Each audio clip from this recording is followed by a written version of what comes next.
There's hundreds of birds in this tree. They're flying from this tree to this tree.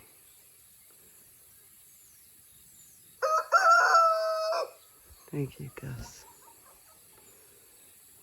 Oh, that was Tyro. There's so many birds up in there. Well, it's bone broth time. Our supply is getting low. I put 5 stalks of celery, a bag of the carrots, these little carrots, 3 onions in here, and I have a variety of meat or bones with some meat on them, some chicken feet, and I'm going to make. Hey y'all, welcome to Simply Jan Homestead. Throughout the year, I save my onions and celery leftovers and carrot leftovers, and I put them in a bag, and then when it's time for bone broth, I put them in that big pot. I cook it down for about a week. So I will see you in between the next week, because I want my bones to fall apart and get all that marrow in it. Oh, you can drink it warm or hot as a tea. Put a little salt in there if you want. I'm gonna add some salt to my bone broth because otherwise it's not real flavorful.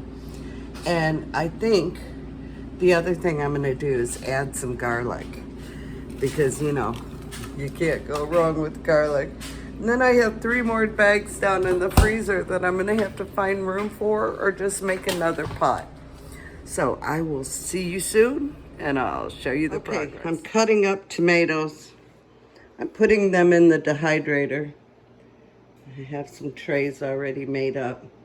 While my bone broth is cooking, I'm going to dehydrate these for tomato paste. That's Day right. 3, all the bones are in. Ooh, this is gonna be so good. So good for you. It's day 4. Oh, I love the richness and the color to this bone broth. And I tasted it, and it's absolutely delicious. I could just take a cup out right now, but I'm gonna wait. I'm gonna hold myself back. Day 4. Okay, take 4. I'm trying to show you what I like the bone to look like. And it helps if you have it in the camera sight. So let's try this again. So right here, you see the ends break off, and you see all that. That's the marrow. That's what makes the bone so delicious, or the bone broth so delicious. And it'll just break off. Now, this one, it probably could go a little longer. So what I'm gonna do, you see how that just squishes? Oh, yummy. What I'm gonna do is I'm gonna cook this through the day, and tomorrow I will start straining it and processing it and get it canned up. 25 minutes, 11 pounds of pressure. Don't know how many jars I'll get, but it looks so rich and it tastes so, so good. I wish y'all could just come take a sip. It's so good. All right, we'll see you later. Good morning. Well, it's ready. Time to get this strained and in the jars. Okay. So I just use a strainer in a pot. See, I have it over the pot, and when that gets full, I'll strain that juice that goes down into another pot. And when these bones cool off, I'll show you again Oh, that one just broke. Awesome. Perfect. Anyway, I'll show you how easy they break apart. All right. I'm going to get this done, and I will be back. Check that out. Just falls apart. That's awesome. I'm about to put my water in my pressure canner, 3 quarts. I've checked my holes. I've checked my valve, because one time my valve came unscrewed and I had to stop everything. And I've oiled my gasket because it's been a little while. So I'm gonna get 3 quarts of water in my canner, and I have my jars in the oven heating up. You know, follow all your safety rules, guys. It's not a how-to, it's just a what I'm doing today. Oh, for a week anyway. And, you know, you don't want to get botulism or get sick. Check all your lids, y'all. Check your lids. I lost a whole jar of green beans because there was a little dent. I never noticed. I missed it somehow. A whole jar. I wasn't eating those. It had been sitting out for weeks. So make sure you check your lids. Here's what I had left over. And I saved the carrots and celery for treats. So those are going to be awesome. You could even dehydrate these and give them as dog treats, but I'm going to give these to the chickens over time. So that's what I got. I still have to strain that. The other thing I'm doing different this time is I'm adding the meat, and I'm keeping the fat. I've always kept the fat, but I'm going to add the meat, and I'm seasoning the broth to my taste.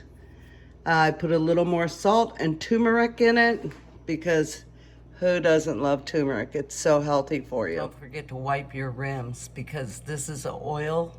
There's oil, chicken fat, and you don't want that on your rims. So get you some vinegar and a paper towel and get ready. By the way, I'm doing a 1-inch headspace. So just wanted to let you know that. But let me show you. Is that beautiful? It tastes so good. It's probably the best I've ever made. So in the canner it goes, and I'll bring you back when it's finished. Okay, we're building up pressure now. And when that hits 11 pounds, I'll start timing it for 25 minutes. So I didn't want to just can 3 jars of the broth and meat. So I have 2 chicken soups that's going in the refrigerator, and then a bone broth. And this one still hasn't sealed, but that's okay if it doesn't seal. It's gonna get eaten. All right. Okay. Now we wait. The bone broth is finished. I'm sort of nervous because it's the first time I've canned bone broth. So when it all decompresses on the pressure, I will take it out and I will show you. Let's hope nothing spilled over. Oh, that's such a nerve-wracking part of it all. Okay, here's the moment of truth. I've got the lid open, the pressure's down, the valve has fallen. Oh, here, I better get a pot holder. You want to lift that lid away because it is hot, hot, hot.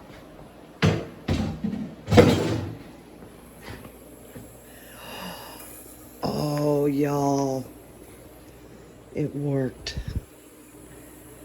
Oh, it is cooking. Okay, here we go. Don't tip your jars, y'all. Look at that beauty. Wow.